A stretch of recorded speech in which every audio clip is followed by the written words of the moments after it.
Uncertainty is the atmosphere across the Republic of Cameroon as President Paul Biya ignores an angry opposition and moves on to convene the Electoral College for December the C-2020 for the election of regional councillors. That is the top story. Ladies and gentlemen, thanks for joining us on the primetime newscast on Équinoxe Television. We are live from Cameroon's economic capital city, Douala, Équinoxe Central News Desk.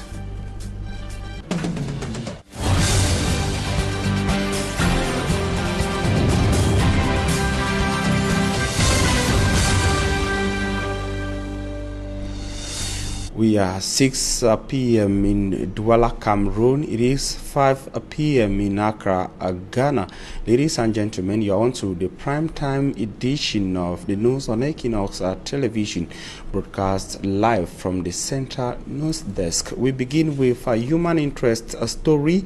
Elements of the National Police have opened an investigation to track down men of the underworld who are reported by angry inhabitants of Mbanga, a town in the Mungo division of the littoral region of Cameroon. According to the inhabitants, the men suspected to be men of the underworld have been causing havoc, terrorizing inhabitants and giving them sleepless nights, as Smart Njikan Gabriel tells us in the following report. The population of Mbanga laid their hands on an alleged bandit. He is considered to be one of those who has been terrorizing the inhabitants of the locality for a while now. We were sitting outside when the lady came out shouting. That is how we followed the boy. He managed to jump into a house, then used an old cloth to cover himself, where we finally caught him and took him to the police station. As he was caught, some of the population vented their anger on him. After he was seriously beaten, the population took him to the police station, where they are expecting that security forces will do their work by not allowing him out very soon.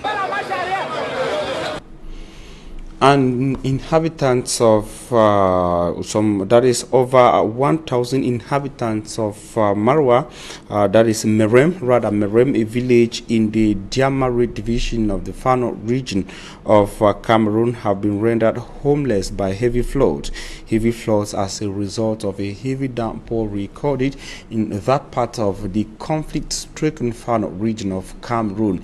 Innocent Azer tells us more in the following report.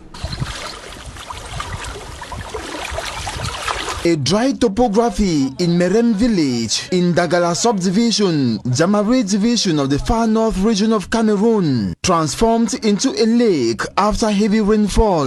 Nous sommes en train de traverser pour aller de l'autre côté et voir ces personnes aujourd'hui sans abri, victimes des inondations. Crossing Merem, found 15 kilometers from the central town Marwa to the other side, now requires courage. C'est pas facile avec la peur dans le ventre, mais nous allons arriver. A canoe boat as a result of the high water level.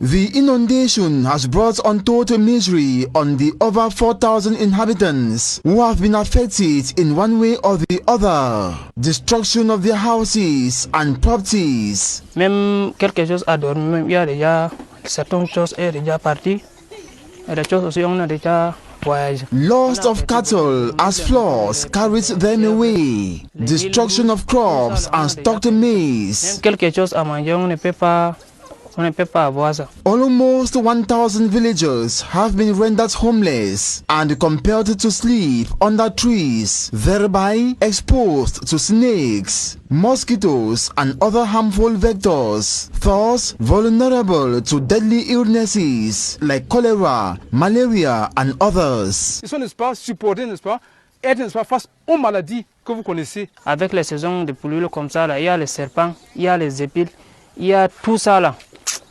Il y a beaucoup de pitié à Merem. Oh Dieu, regardez-nous. The miserable and exasperated looking villagers, like the case of this 80-year-old girl, keeps shedding tears as their hearts have been destroyed by floods.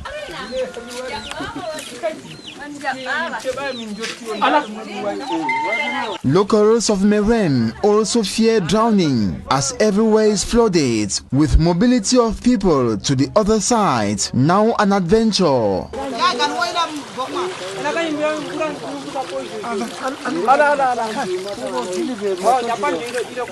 Transporting a sick child to the hospital is a great risk, as the flood sometimes reaches not only the waist but also chest level for taller persons. C'est l'eau là, il a au niveau des coups comme ça. Les autres endroits là, ça vient au niveau des têtes.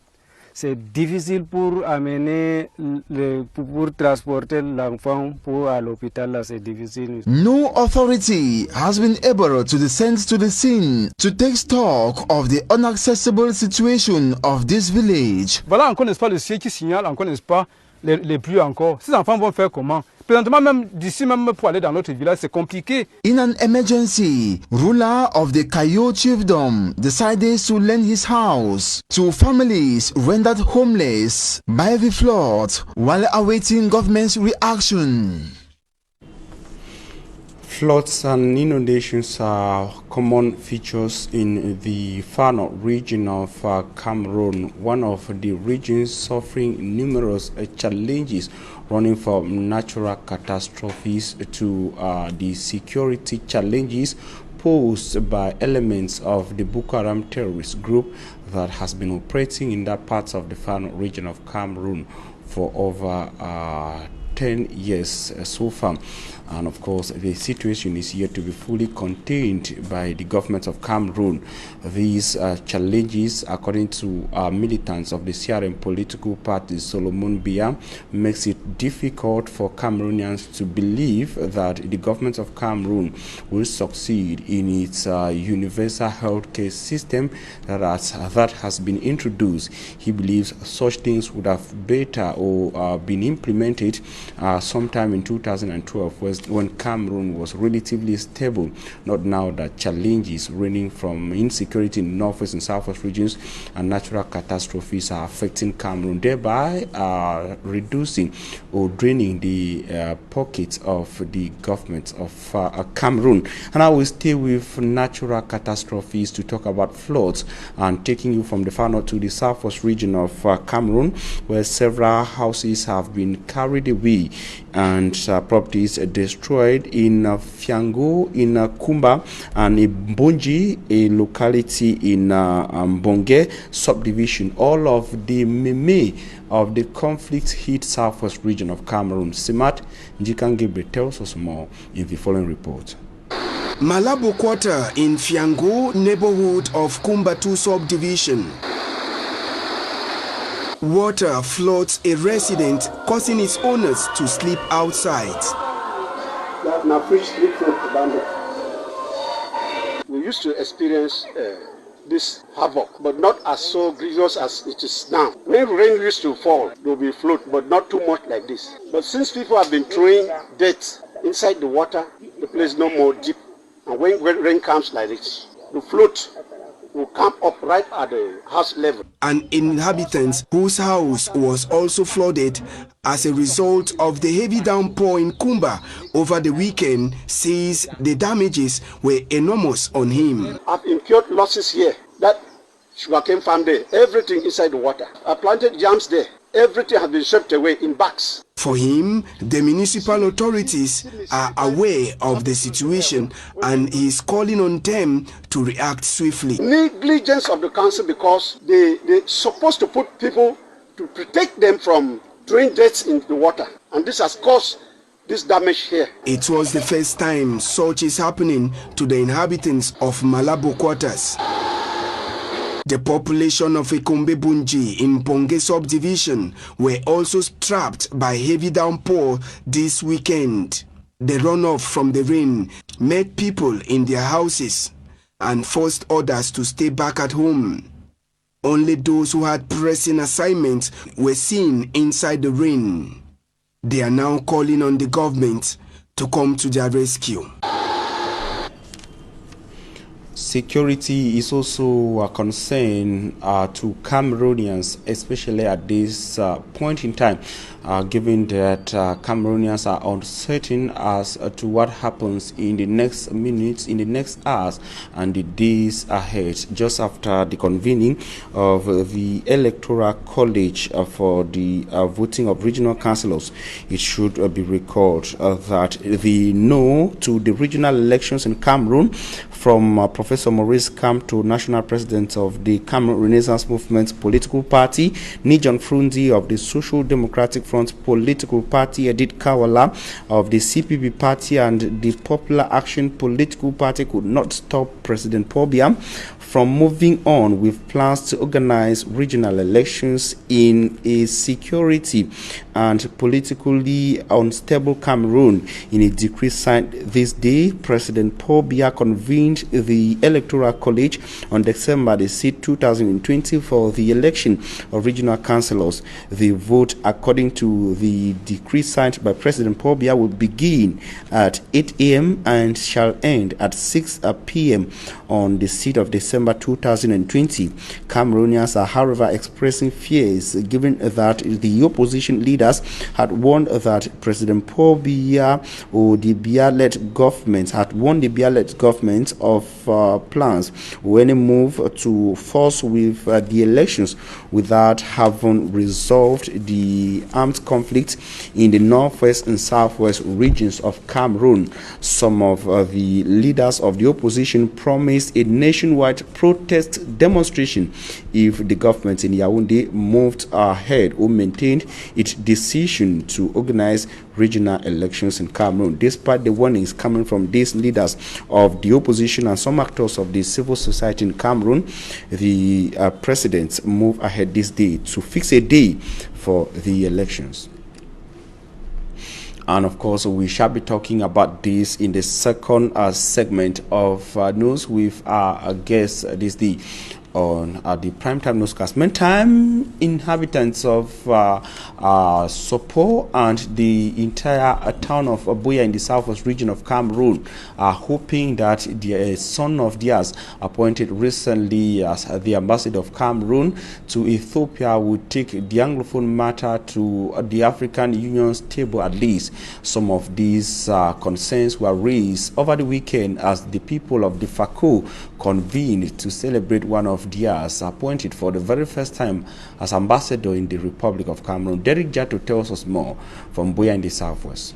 His Excellency Churchill Ewombwe Monono was appointed last August 12, 2020 as Cameroon's ambassador to Ethiopia, who doubles as the Cameroon permanent representative to African Union and the United Nations Economic Commission to Africa.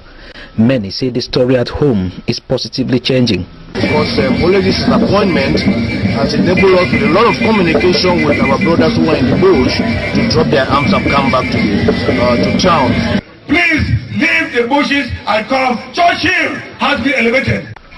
And the great support people, through their leader, Chief Etina Monono, says the journey to peace has been facilitated by the appointment of their son. So we are behind the president for the appointment, and we hope that this appointment is going to bring the long-awaited peace. We are not happy to see the country the way it is. So this is something that is encouraging for all of us, and hopefully shall bring us all together. Senator Mbela Moki Charles, after enumerating Ambassador Churchill's contribution to the Southwest politics, delivered the message of the FACO elite. As we take off today for Ethiopia, God will take care of you. He will inspire you, and He will carry along the dreams and aspirations of the people of FACO Division. That is our wish, that is our prayer. God bless you. To FACO chiefs, headed by Chief Ndike Richard Kombi as president, Paul Biya has remembered FACO, and FACO will always remember him. I still want to assure him that we stand by him. And for the fact that we remember us, we are ready to remember him whenever he arrives. As the son of the land, the civic reception reserved for him was huge. But this career diplomat is aware of what awaits him.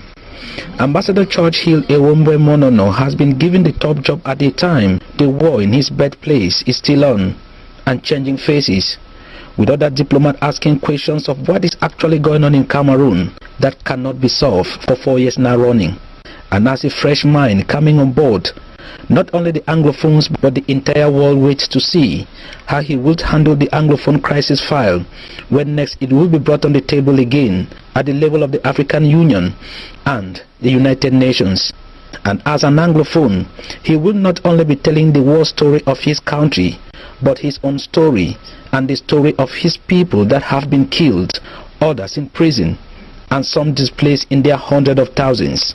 This writer and one of the finest communicators Cameroon is proud of. The 59-year-old diplomat is not new in such circles.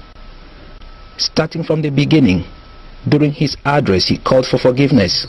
Therefore, forgive all those I think who have helped me in my public life, and I hope they will do same to me if they think I have also helped. But reminded all that he will always defend the national interest of President Paul Biya anytime and anywhere. When it comes to the defense of President Paul Biya's national interest, I don't care whose axe is God. The civic reception was attended among others by the Nigerian Consul General for the Northwest and Southwest regions, His Excellency Ibrahim Mohammed Bashi, and the motion of support and thanks to President Paul Biya was handed to Governor Bernardo Kaliabilai, the Southwest Governor to President Paul Biya.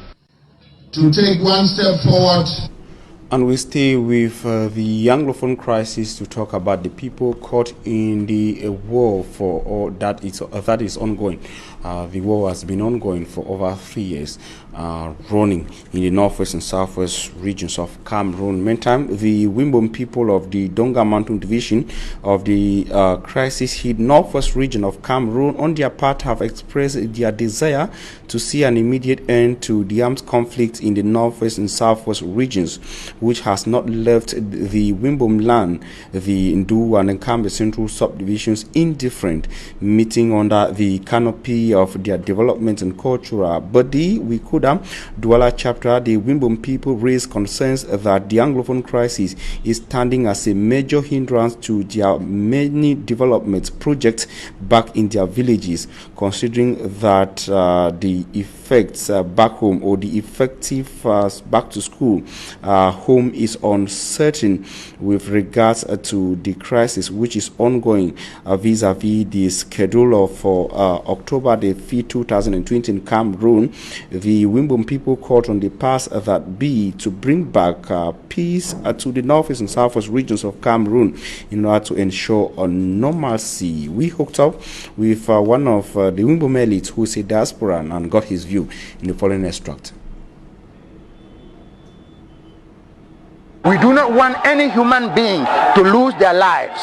So therefore, if the Biya government knows that they care about the people, Biya should come out and declare a ceasefire and let our people leave. We want complete peace in all parts of Dongan Manton division. We want complete peace in all Wimbom community. So we do not want a cosmetic, we do not want a cover-up. We want complete peace.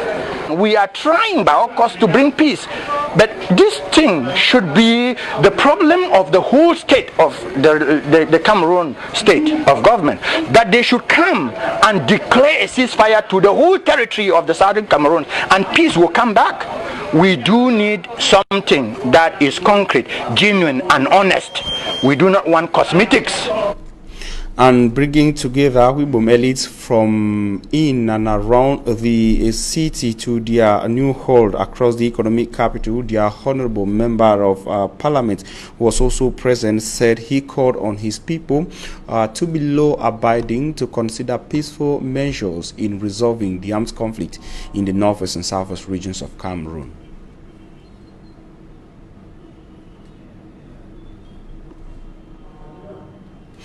And of course, bringing together Wimbum elites from in and out of the city to their hall, their new hall in the economic capital city. Their honorable member of parliament for the Donga Mountain Center, who was also present, said he called on his people to be law-abiding, to consider peaceful measures in resolving the armed conflict in the northeast and southwest regions. Take a listen to him in the following extract. The Northwest is going through very difficult moments, and we cannot be indifferent. Mukambe in particular is my place, although it has been peaceful for some time, but I keep asking my people to remain peaceful. They shouldn't engage violence against state authorities. They should respect state institutions. That's why I had to be present here to talk to them, to make them understand that we have problems in all our homes, but we can solve this problem without being violent. We can solve this problem without engaging in violent activities. We ask the state that these are our problems, and they look into it. So I call on my brothers to continue preaching peace like we've been preaching. I'm very proud to say that my people in Kambé have remained peaceful, and that's why they have not been sleeping in the bushes, because they refused to solve a problem through violence. I'm very proud to say that my people have been going to school for the past 3 years, and which is priceless, because something that many people have lost during the past 4 years. So I'm happy that all the children in Kambé have been going to school. I continue asking them to send all children in Dongaman to the school, and Northwest as a whole, because education is the backbone of everything for a child. So they should send their children to school. And I come here as one, because when we are together, we gain more. That's why we, the Wikuda and Douala, decided that we should support our president, Mr. Ntafu Joseph, to make sure that this hall is erected. And now you see the people are enjoying the hall, they are living in a good environment, and we continue pushing for more development in our land. And the insecure atmosphere in the Anglophone regions of Cameroon is also affecting economic activities. And recently, inhabitants of Limbe, precisely those of Manaobe, are encouraging buyers to come to their locality, indicating that that area of the seaside resort town of Limbe is relatively calm. But Davidson Mamo tells us that people are not ready to go to the market in that parts of Limbe, especially on Mondays that has been baptized as traditional ghost town days in the northwest and southwest regions of Cameroon. His report from Limbe. According to the second deputy mayor of Limbe 3 Council, a market is the very first revenue source of every council. Who's the economy of Limbe 3? We cannot be taking our economy and go and give it to Limbe 1. However, the opening of the Manuabe market in Limbe 3 subdivision still has some challenges for the local population to fully utilize the market. Limbe 3 is the heart of Cameroon when it concerns crayfish. The women in Limbe had to come because they have dry fish, but they could not make it because of the road. So, because of the road, that's why most of the sheds are empty. Locals who turn out during the opening express satisfaction as the economy shall be boosted. People who enjoy using their own environment or buying from their own market rather than going down to town, and from there the market will go. The women of Limbe 3 subdivision say the market shall serve as a feeder with raw foodstuff to market in the cities. We are in this area like a royal area. We must sell we sell in a lower rate so that the people who are coming to buy, they will take it to their urban area and sell it and have their own profit. Farm to the market is a short distance, which will permit things maybe to be cheaper even than that of the market in town. So have fresh fish from the sea, crayfish. You see the vegetable, very fresh. But you see some people go right to Moya to go and buy a vegetable. Before bringing them down to Limbe, the thing will be somehow some kind of. Most of the crops are goes to Limbe when they come from Limbe 3. Be a liaison between Limbe 3 and the city council. The new market located at Manawa Bay, some 1,500 meters away from the base of the Cameroon Elite Force with French acronym the B. The locals whose main occupation is either farming or fishing say, with the traditional Monday ghost town observed within the city, the market shall operate hitch-free as they are secured. We go to the market now, places are locked because of the bee base here. We are open and we sell because of the security tight. It's our advantage and we are sure of security. The Manawabe market has a capacity of 20 stores, 60 open shades in 3 blocks, and a space of over 500 meter squares to accommodate more than 1,000 persons. It shall operate fully on Mondays and Thursdays. That's it for the first part. Coming up is Talking Point.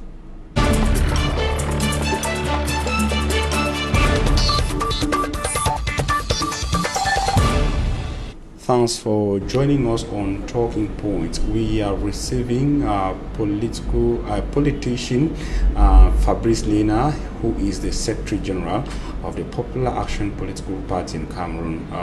Fabrice Lena, thanks for accepting our invitation. Good evening to you, for me, Armstrong. Thank you very much for having me this evening as your guest.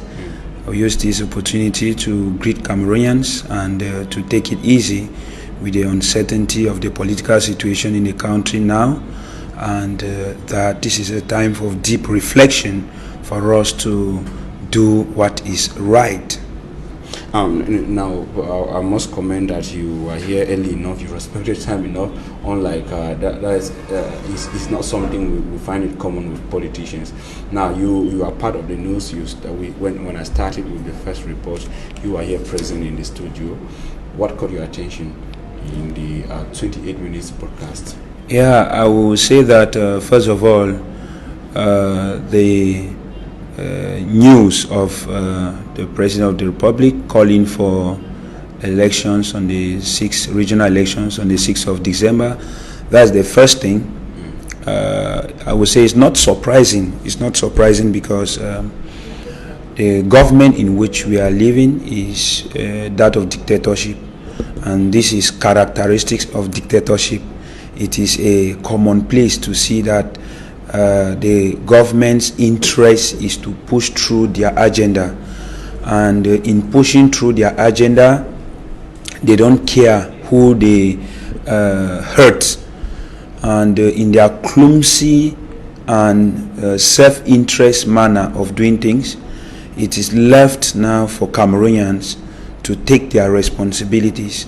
I think in line with the regional elections, the Popular Action Party had accepted invitation from the CRM party to call on Cameroonians for a joint task force of resistance to this government. Yeah. And all right. Just before we get to that, you made a statement which is I want us to talk a little bit on that. You said the fact that the president went ahead despite the no's that came from opposition political parties, including yours, the Popular Action Political Party, the SDF and the CRM, is a sign, that is a symptom of dictatorship. Why so? The president's decree says it is in line with the text in Cameroon, and the president is in his right place to convene the electorate for such elections. Yeah, it is only in Cameroon that it is the president who convenes elections. It's the president who convenes electoral college. It is the president who. So everything in Cameroon is by decree, and it is obvious to everyone that that is a symbol of dictatorship. That's the first thing. And then the second thing that we should know is that there is crisis, Anglophone crisis, that is ongoing, that the government has been unable to solve for the past 4 years, which is a preoccupation of the people. In 2018, they forced through presidential elections. In 2020, they forced through municipal elections. And 2020, again, they still want to force through regional elections. Look at the casualties or the effects that the 2000 elections caused for the people of the Northwest and Southwest. Is that why your party said no to these elections? Before that, our party had took its stance for no to elections since 2013, because after observing what happened in 2011 and 2013 presidential and municipal elections respectively, our party decided that based on the circumstances in Cameroon now, elections will never change anything in place. What circumstances? When we talk of the circumstances, we are talking of the electoral body, we are talking of the electoral code, we are talking of the authorities that manage elections in Cameroon, because all the processes are rigged, all the processes are not properly managed, the sphere of competition is not fair enough, and those who are appointed are satisfying the whims and caprices of the ruling party. And in this context, you will not tell me that you are going for fair competition and they are coming up with regional elections. What are the functions and the activities concretely that are going to be performed by these voted regional councillors? And they are talking about chiefs, and I don't know if that has anything to do with the special status, because they are talking about the 10 regions of Cameroon. This comes to remind us once more that this government's issue is not to protect its citizens, is not to listen to its citizens, but push through its own agenda, which do not even reflect the aspiration of the people. And I want to tell Cameroonians that it is up to us to tell them that, well, what you have done is enough, and enough is enough for you people to stop doing that, for us to take the destiny of our country. Because if you want to go in the logic of saying that it is a challenge for leaders, it's not about me, Lena. It's not about Jean Denis, president of PAP, or Maurice Kamto, president of CRM. It's about Cameroon. And if we should be talking about Cameroon, you should be worried that what will become of Cameroon in 2030. What is the image of Cameroon in the international community? What are they talking about Cameroon? That should be our preoccupation. And someone should be worried on taking decisions that it is daring to change something, because you have to overcome that fear and stand to dare to change something. And that is why we are calling on Cameroonians, not based on the coalition of elections for political positioning. No, it is based on resistance for a common force and common goal, which is political transition.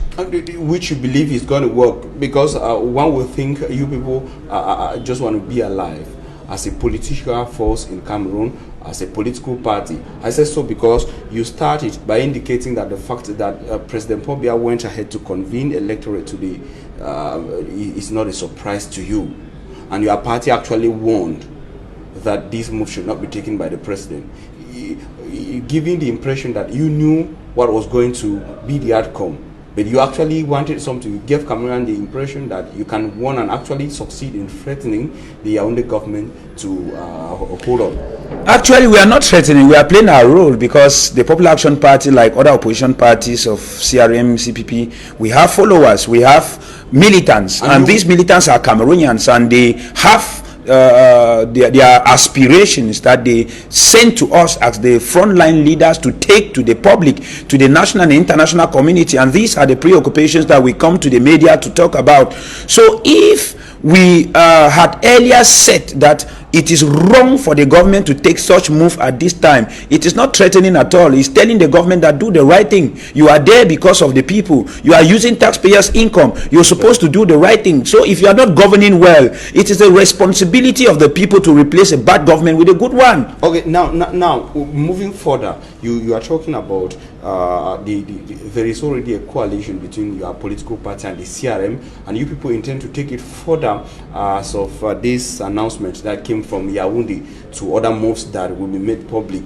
Now, will there actually be unison in such moves? I'm talking about the manifestation. I understand your point of view very well. I think that talking about bringing progressive forces together for a manifestation that can change, that has always been a major that can change things. Just permit me give you this small analysis.